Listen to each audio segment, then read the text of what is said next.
El siguiente programa es una producción de la Facultad de Ciencias Económicas y Empresariales, Economía y Negocios.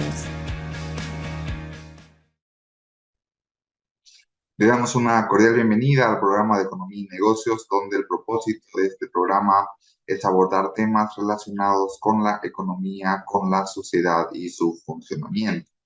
En tal sentido, agradecemos a la Facultad de Ciencias Económicas y Empresariales de la Universidad Autónoma Gabriel F. Moreno y al Canal 11 Televisión Universitaria por apoyar y difundir este programa.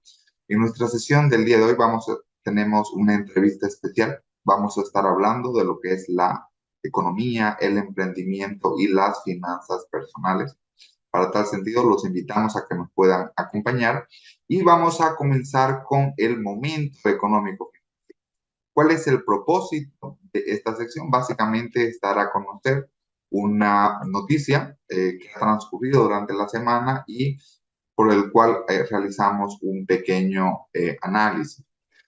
En tal sentido, vamos a mencionar que básicamente el Estado boliviano está perdiendo 13 laudos arbitrales y aproximadamente debe pagar a empresas internacionales o viene ya pagando y se va sumando cerca de 1.000 millones de dólares. De hecho, cuando hablamos de un arbitraje internacional, estamos hablando, por ejemplo, de que viene una empresa internacional, invierte en Bolivia y lógicamente, por ejemplo, muchas veces lo que sucede es que el gobierno boliviano hace una expropiación, por ejemplo, o hace una nacionalización y lógicamente estas empresas son expulsadas de Bolivia. Una vez que estas empresas se van del país, se van hacia una corte internacional, por ejemplo, la Corte de la Haya, y básicamente esta corte falla en favor de las empresas internacionales y el gobierno boliviano debe realizar una indemnización. Y como habíamos mencionado, básicamente la última noticia es que la empresa suiza Glencore Finance realizó una demanda contra el Estado boliviano y la Corte de Arbitraje Internacional de la Haya, en todo caso, ha fallado en favor de la empresa suiza y el gobierno de Bolivia, el Estado en todo caso, debe pagar más de 250 millones de dólares por la nacionalización del complejo metalúrgico y la mina Colquiri. En resumen, ya con esto sería básicamente la 13ª demanda perdida del Estado de Bolivia en La Haya, y si sumamos estas 13 demandas, estamos hablando de básicamente un monto cercano a los 1.000 millones de dólares, ¿no? Recordemos también de que para la gestión 2023 se vienen básicamente dos sentencias internacionales o dos fallos internacionales próximamente, si así queremos mencionarlo. Estamos hablando de las ex administradoras de fondos de pensiones, las AFPs, Previsión y Futuro, la cual también obviamente van a estar en proceso de arbitraje y por lo tanto este monto de 1.000 millones de dólares puede tender a aumentarse. Sin duda alguna, esto es un daño económico, es un daño para el Estado y desde luego para la economía boliviana, porque al fin y al cabo los recursos no es del gobierno, sino es de la población. Y esto también obedece a una irresponsabilidad por parte de los tomadores de políticas públicas, porque muchas veces cuando se realiza una supuesta nacionalización o una expropiación, no significa que las cosas van a quedar ahí, ¿no? ¿No? También implica que las empresas van a acudir ante instancias superiores internacionales para que sean indemnizadas, desde luego, con una cuantiosa suma de dinero por nacionalización o expropiación. Esta fue nuestra principal noticia de análisis en el momento económico-financiero. En tal sentido, vamos a ir con nuestros primeros anuncios institucionales y los invitamos a que nos acompañe con el programa de Economía y Negocios.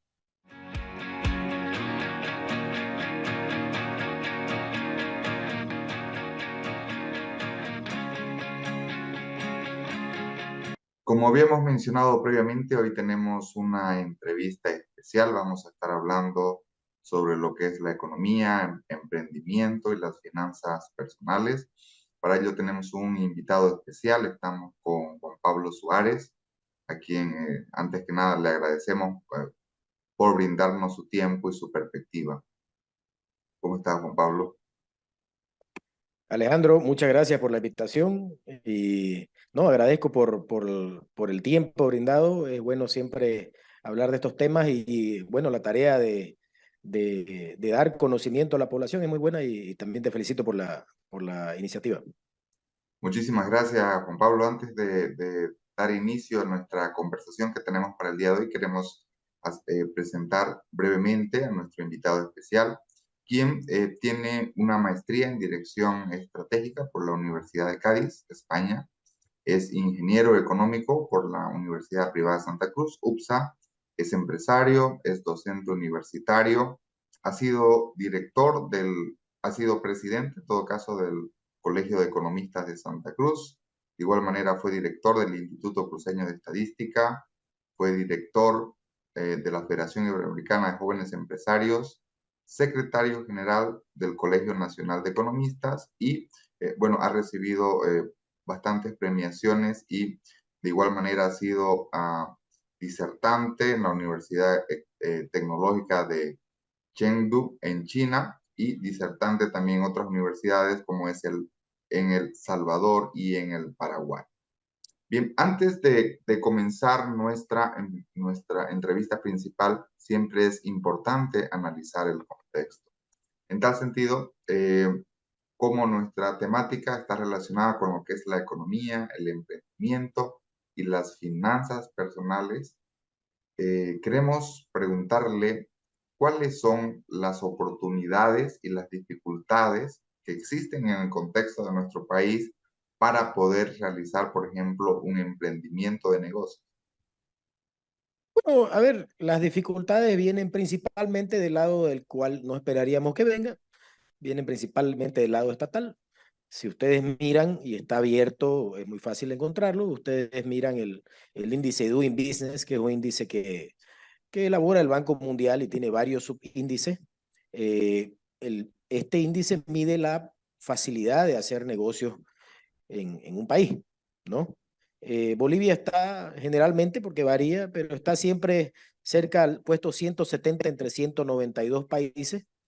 En los subíndices, por ejemplo, de creación de empresas, o sea, del trámite administrativo para tener una empresa formal lista para licitar, está en un puesto muy atrasado de 178, 179, 180 generalmente, con altos procesos, alrededor de 12 procesos, trámites costosos, estamos hablando un 38% del Producto Interno Bruto per cápita. Estamos hablando de que una persona que gana un salario mínimo, póngale Alejandro Vanegas, le dice a una señora, quiero que usted se formalice para que yo, en vez de contratar a la empresa que usted le paga, la contrata a usted directamente.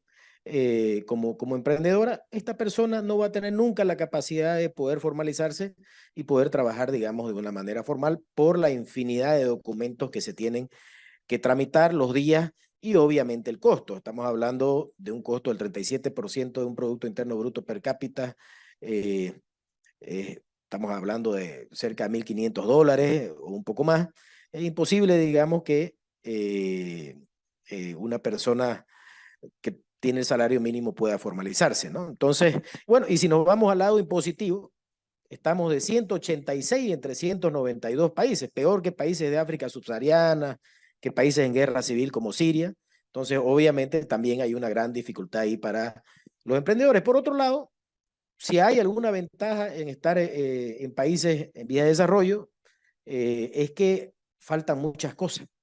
Entonces, un emprendedor con cierto grado de juego de cintura, obviamente con algunos conocimientos, con cabeza fría, puede lograr tener un negocio relativamente innovador en relación a lo que se podría hacer en países donde ya hay mucha construcción, donde ya hay mucha construcción del tejido empresarial, digamos, ¿no? Si leemos la prensa, bueno, de hecho hay ciertas investigaciones que dicen que, por ejemplo, en Bolivia el nivel de informalidad, algunos dicen es del 70%, otros dicen que es del 80%, incluso hablan hasta más. Bueno, lo cierto es que en nuestro país existe un alto nivel de informalidad en la economía, en sus negocios. Si se quiere emprender un negocio, ¿qué es lo más pertinente desde su perspectiva? ¿Emprender desde la formalidad o emprender desde la informalidad? Hay un tema que se debe acotar primero, ¿no? Hay un mito sobre el emprendimiento que nos dice que el emprendedor debe estar presto a arriesgar y el que no arriesga no gana, etcétera. Eso, a ver, pregúntenle a un emprendedor que dejó su trabajo, probablemente seguro, que se gastó sus ahorros y que le fue muy mal si no es algo traumático. Por ende, el emprendimiento tiene que tener algunas connotaciones, digamos, de cierto grado, no diría científico, pero cierto grado de métrica y de procesos, digamos, más o menos académicos, ¿no? Esto no me refiero a que uno tiene que hacer doctorado o maestría, sino tratar de investigar. Depende, obviamente, del, del, del rubro en el que está, pero en la gran mayoría de los casos en Bolivia es mejor probar. A ver, imagínense que usted es un emprendedor que tiene un capital, ahorrado usted unos 20.000 bolivianos, formalizarse tiene un costo de 20.000 bolivianos. Usted se comió todo el capital, no sé si usted se sacó incluso los trámites del ministerio, usted se comió todo su capital, la mitad de su capital en una formalización para algo que por ahí a usted no le vaya tan bien. Y obviamente esto depende del rubro. A ver, si usted es una persona que está enfocado en dar servicios petroleros o en dar servicios corporativos, sí o sí es un paso inecuánime, diríamos, formalizarse. Pero diría yo que en la gran mayoría de los casos, por una cuestión práctica, y de repente mucha gente no lo acepta porque se ha hecho ver al informal como si fuera una especie de delincuente, cuando en realidad la informalidad es un resultado de un país con muchas trabas burocráticas, ¿no?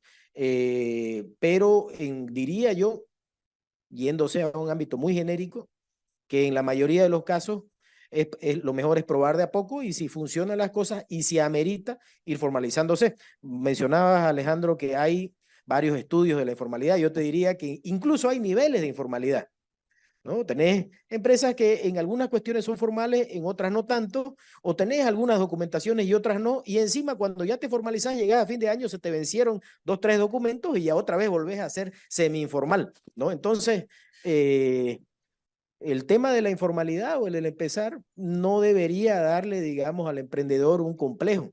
Incluso en algunos foros con gente de México, por ejemplo, el doctor Sierra, que era presidente de la Federación Iberoamericana, presidente de la Federación Mexicana de Colegios de Economistas, mencionaba que hay que buscar la manera de cambiarle el nombre. O sea, el término informal suena hasta peyorativo, ¿no? Cuando en realidad el que te haga formal o no, en realidad es un documento, es un papel.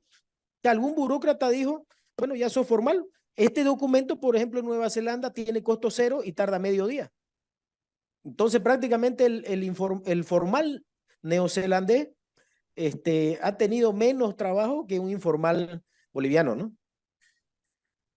Si, si hablamos en términos de, bueno, usted dice un documento, entonces, si hablamos en términos de racionalidad, de costos y beneficios, ¿ser informal entonces no sería irracional desde su perspectiva por los No, beneficios? en la mayoría de los casos no, depende de en qué rubro, ¿no? Como le decía, doctor, si usted piensa y usted está decidido en brindarle servicios al rubro petrolero, prácticamente su emprendimiento no va a tener ningún sentido si no está formalizado. Pero si usted empieza de manera informal, es muy racional, más bien diría yo, iniciar de manera informal. ¿Por qué? Porque vos estás pensando en tu futuro y en minimizar el riesgo, ¿no? Entonces, dependiendo del rubro, no sé, a ver, le doy un ejemplo, si vas a empezar a vender hamburguesas, podrías empezar de manera informal. Si vas creciendo, bueno, te podés sacar el régimen simplificado porque la ley te da esa posibilidad. Y de repente, si de pronto creces mucho y esta hamburguesería empieza a dar servicios de catering corporativos, ya tendrás que formalizarte. Perfecto.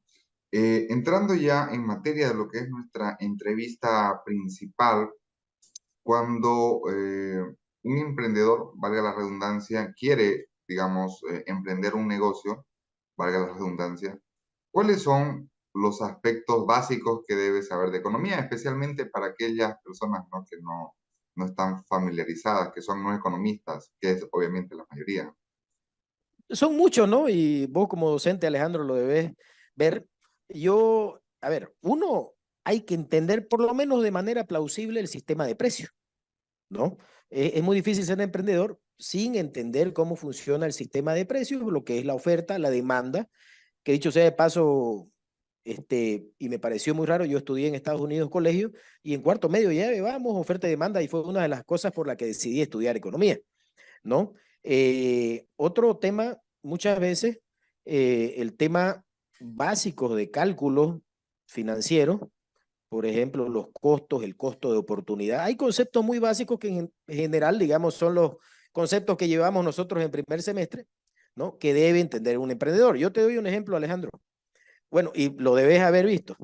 Eh, para la época de la pandemia, mucha gente cometió el error y se quedó con infinidad de barbijos por no entender el sistema de precios, porque compraron los barbijos cuando estaban altos y obviamente no se dieron cuenta que, bueno, al tener un precio alto, mucha gente iba a querer ingresar al mercado y obviamente iba a hacer avanzar el precio y obviamente esto no de manera nacional, sino de manera mundial, iba a haber un ajuste en los precios y esta gente recibió los barbijos cuando ya los precios de los barbijos estaban por los suelos. Y ahí tuvieron que venderlo. Algunos, incluso yo tengo un amigo que es bastante chistoso, él todavía tiene los barbijos guardados porque él pensó que iban a volver a subir. No, entonces, y esto pasa sencillamente, pero te pasa mucho que te debe pasar. Estos días que hubo el tema del dólar, un amigo me llamaba, oye, ¿y qué hago? Entonces, como va a haber escasez de dólares, los vendo mis dólares y los cambio por bolivianos, ¿no? Entonces, no conocer, digamos, todas estas aristas que son muy detalles. Yo diría que la economía en general o la economía para emprendedores es la misma, pero simplemente aplicada o mostrándole al emprendedor la aplicación que le puede dar, ¿no? En tal sentido, bueno, ya que hemos hecho una introducción de la importancia de la economía y de aspectos que deben conocer los emprendedores, cuando hablamos del tema de las finanzas personales, ¿a qué nos referimos con las finanzas personales? Y sobre todo, ¿cuál es su importancia? Sí, hacer un buen manejo de las finanzas, ¿no? Yo a veces cuando empezábamos a armar los cursos de finanzas personales ya hace su buen tiempo, eh, me iba de repente a pequeños análisis financieros, etcétera, y después nos dábamos cuenta que la población o gran parte de la población ni siquiera tiene un presupuesto personal, ni siquiera sabe cuánto gasta, ni siquiera se da cuenta de que tenés gastos totalmente inútiles, como por ejemplo, y esto lo veía con allegados míos, el comprarse agua en botella en una ciudad como Santa Cruz, donde el agua es de calidad, te estás dando cuenta que estás comprando algo el 1000, 2000% del valor y lo puedes tener prácticamente gratis, digamos, simplemente recargando, de paso sos amigable con el medio ambiente, digamos, con el tema de la economía circular. Entonces, pequeñas cositas yendo desde un presupuesto, desde el controlar tus gastos, desde el conocer conceptos de crédito. Mucha gente no tiene la más mínima idea de cómo funcionan los créditos. Mucha gente ha dilapidado sus finanzas personales con tarjetas de crédito. El conocer el uso de los seguros, que tiene muy poca llegada en Bolivia, ¿no? Y el diferenciar, entre comillas, la deuda buena y la deuda mala, ¿no? Obviamente esto varía de acuerdo a cada persona, porque cada persona es distinta, pero sí hay algunos tips que le pueden generar a la gran parte de la población una ayuda, ¿no? Y yo me doy, en los cursos que damos, la gente sale muy contenta de los cursos porque son habilidades muy prácticas y que lo van a ocupar toda su vida, ¿no?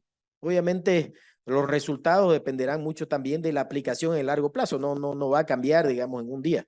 Pero yo me doy cuenta cuando le haces a las personas hacer el presupuesto, o mejor dicho, el conteo de sus gastos, se dan cuenta a veces que gastan en cuestiones que tranquilamente podrían, sin disminuir su nivel de vida, podrían haberlas evitado.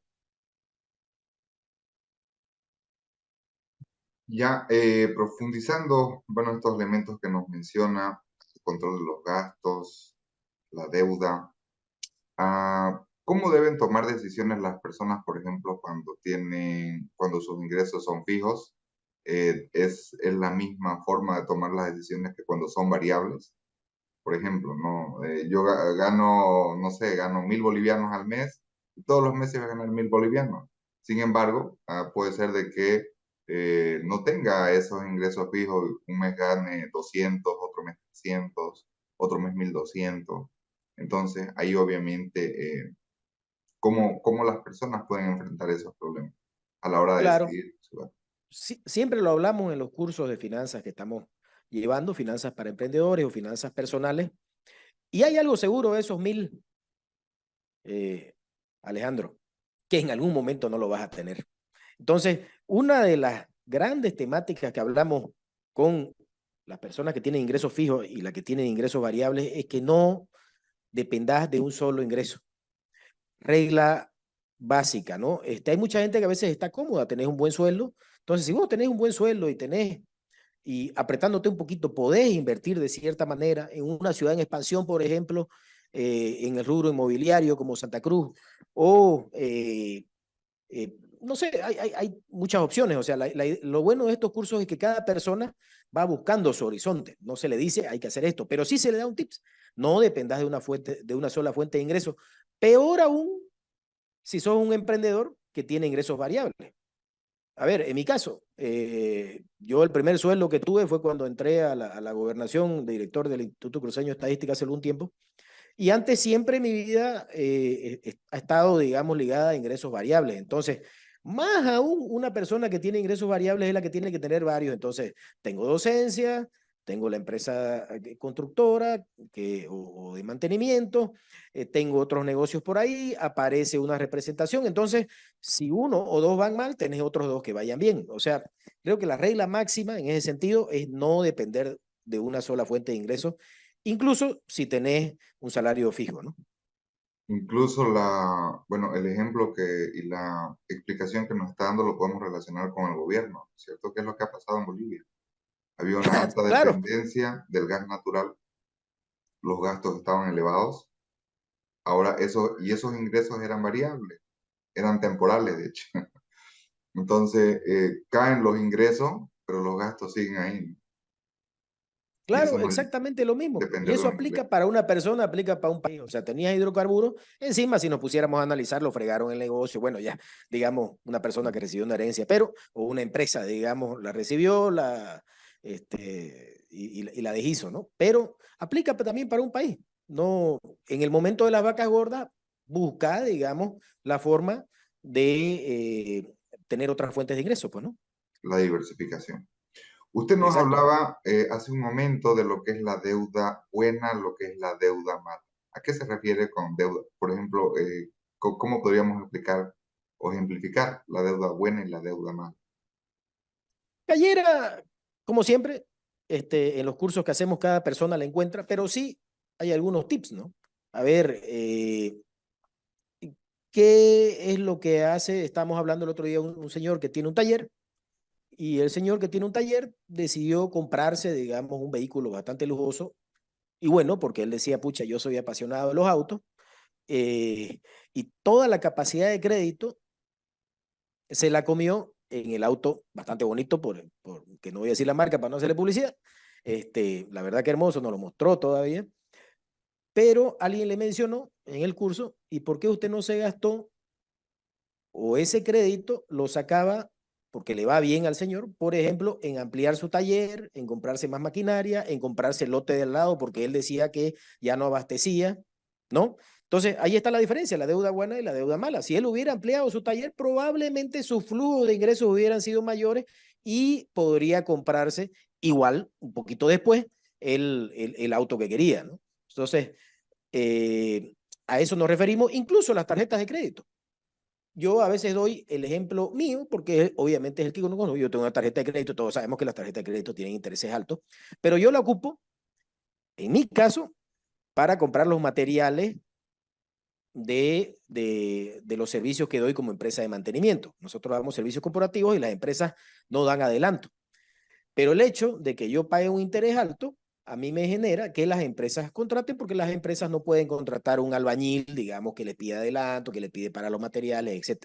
Entonces, en ese caso, la tarjeta de crédito no es mala, es simplemente cómo la utilizas, ¿no? Entonces, hay varios ejemplos de deuda buena, deuda mala. De repente, a la población o a tus, ya no se sabe cómo decirle, ¿no? Audio oyentes, televidentes, pues, no sé, hay un libro que generalmente se lo dan, ¿no? De Robert Kiyosaki, Padre Rico, Padre Pobre. Ahí lo explica muy claramente y muy a detalle, ¿no?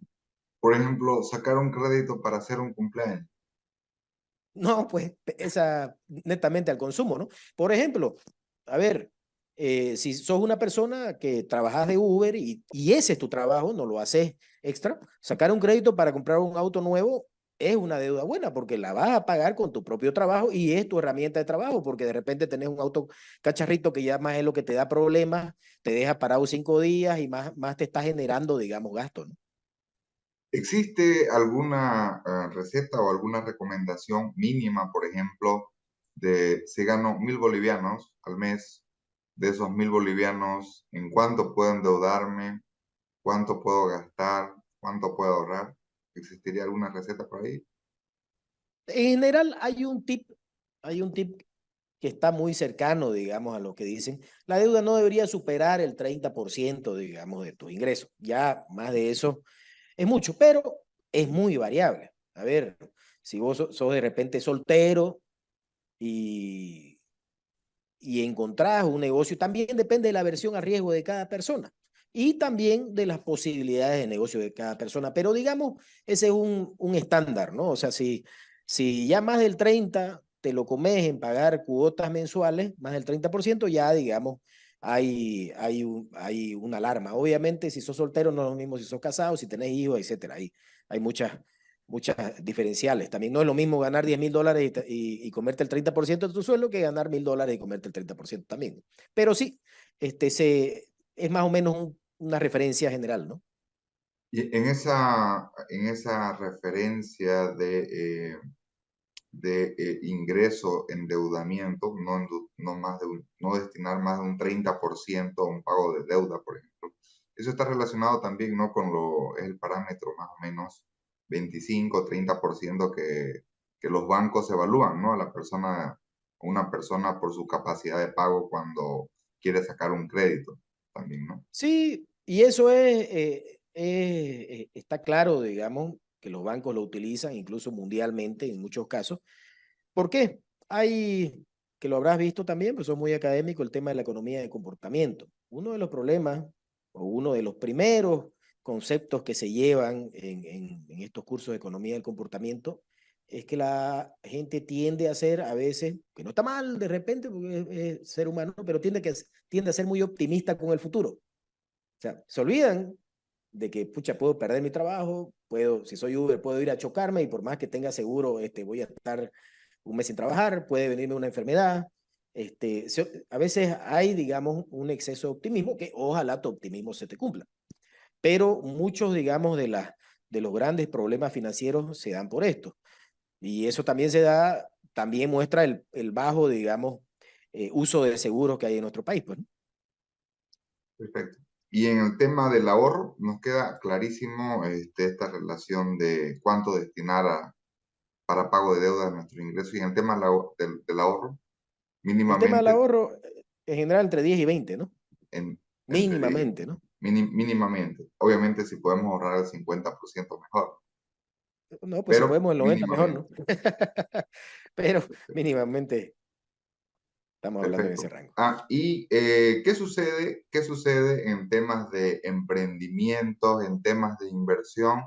Por ejemplo, en el contexto que ha estado pasando en nuestro país desde el 2019, como emprendedor o inversor, tomo decisiones cuando existe inestabilidad política, cuando obviamente la sociedad en su justo derecho reclama, protesta, tenemos paros, tenemos bloqueos, obviamente los paros y bloqueos es una consecuencia, no es la causa. Pero, ¿cómo se toman las decisiones o cómo los emprendedores e inversores deben tomar decisiones? Claro, es una dificultad más, ¿no? Que debe estar en los análisis. Lastimosamente en este país, así como vienen los inversionistas y tienen un montón de ratios, tienen riesgo país, los emprendedores también deben tomar en cuenta. No sé, si pensaste, eh, no sé, tu emprendimiento tenía que ver con ser Uber y tener otro Uber, tenés que tener en cuenta que cualquier rato hay paro y tenés que tener la previsión, ya sea como ahorro o en el sentido de ver de deshacerte rápidamente de un negocio de ese estilo, ¿no? O ver el plan B, ¿no? Que recuerdo varios Uber se dedicaban a llevar al aeropuerto, ¿no? O sea, estamos hablando de estos negocios netamente muy raros que solo se dan en nuestro país, digamos, ¿no? Pero es necesario tomarlo como análisis y es necesario prever lastimosamente estas situaciones, pues, ¿no? Muchísimas gracias, Magíster Juan Pablo. Teníamos muchísimas preguntas más para realizarle. Antes de culminar con nuestra entrevista, siempre hacemos algunas preguntas al final que no necesariamente tienen que estar relacionadas con la entrevista, ¿no? Sino están relacionadas en realidad con la economía en general. Si Juan Pablo Suárez fuera ministro de Economía o fuera asesor del gobierno, ¿qué es lo que actualmente no haría en el manejo económico del país? ¿Qué no haría? Seguir poniendo cupo a las exportaciones, seguir bloqueando, seguir creando empresas, plantas industriales, seguir coartando el comercio exterior, seguir bloqueándole la cuenta a medio mundo por impuestos, ¿no? Seguir con un Estado con un Estado tranca, básicamente, ¿no? Y bueno, la pregunta final, ¿y qué es lo que se debería hacer en el país desde el punto de vista económico para evitar la situación en que estamos, ¿no? Porque Bolivia ahorita está atravesando una situación de básicamente una crisis de balanza de pago, no hay dólares y las perspectivas son inciertas. Bueno, con el riesgo o asumiendo que esto va a tener un efecto con suerte a mediano plazo, una ley muy clara de atracción de inversiones, pero concreta, no como la ley de atracción de inversiones en hidrocarburos, que más bien fue, como decimos, pa' peor. Una ley de emprendimiento en el cual se puedan, con esta ley, hay un mecanismo para generar las sociedades de acción simplificada. Estas sociedades de acción simplificadas puedan crearse de una manera muy fácil en el cual el emprendedor pueda vender parte de su capital rápidamente, pueda cotizar en bolsa como hay en Colombia, en México, por eso es que existen estos programas Shark Tank que no pueden existir en Bolivia, un nuevo código de tributario, un nuevo código de comercio y una flexibilización laboral que creo que a lo único que nos ha llevado es a tener una gran informalidad laboral, como alguien decía o lo mencionaba, 80-82% son los detrás de Zimbabue, ¿no? Muy agradecido, Magíster Juan Pablo Suárez, y queremos aprovechar para hacerle una invitación para tenerlo nuevamente acá en el programa de Economía y Negocios de la Facultad de Ciencias Económicas y Empresariales en un futuro cercano, desde luego siempre hablando de temas relacionados con la economía y los negocios. No, gracias, doctor Alejandro, por la invitación y seguro presto nos ponemos de acuerdo y estamos en otra entrevista. Muchísimas gracias. Esta fue nuestra entrevista principal conversando con el magíster Juan Pablo Suárez en temas de economía, emprendimiento y finanzas personales. En tal sentido, vamos a ir a nuestros siguientes anuncios institucionales y continuamos con más del programa de economía y negocios.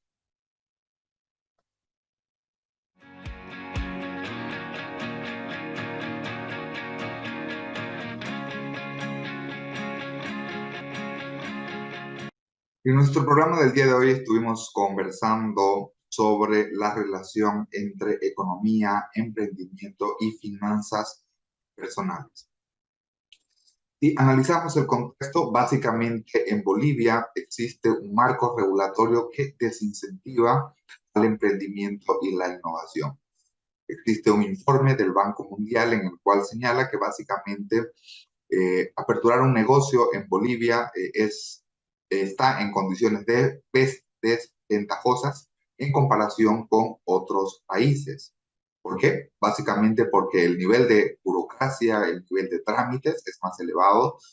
Aperturar una empresa, un negocio, demora mucho más tiempo. Un emprendedor, hablamos que debe conocer ciertos elementos básicos de economía. Por ejemplo, hablamos de sistema de precios. Debe conocer cómo se fijan los precios, cuáles son los precios de sus competidores, cuál es la estructura de mercado en la cual está operando. De igual manera, cuando hablamos desde la perspectiva de las finanzas personales, un elemento importante es la información y el registro de los gastos. Muchas personas no realizan un control de sus gastos y por lo tanto tienen problemas con sus finanzas personales. De igual manera, siempre es pertinente de que el pago, nosotros usualmente tendemos a endeudarnos, hay que diferenciar lo que es la deuda buena, la deuda mala. ¿Cuál es la diferencia? La deuda buena es aquella que sirve para cubrir una necesidad, por ejemplo, una vivienda, o para fines de inversión. Nuestros ingresos debemos limitar hasta entre un 25 y un 30% para pagar deudas, y es importante también incentivar la cultura del ahorro. Mínimamente el ahorro debe representar entre el 10 al 20% de nuestros ingresos. ¿Y por qué es importante el ahorro? En primer lugar, porque nos permite cubrir eventualidades o incluso situaciones que no están planificadas o deseadas. Y por otra parte también porque nos permite destinar recursos en un mediano plazo, por ejemplo, para la inversión. Estas y otras fueron las principales conclusiones de nuestra entrevista del día de hoy.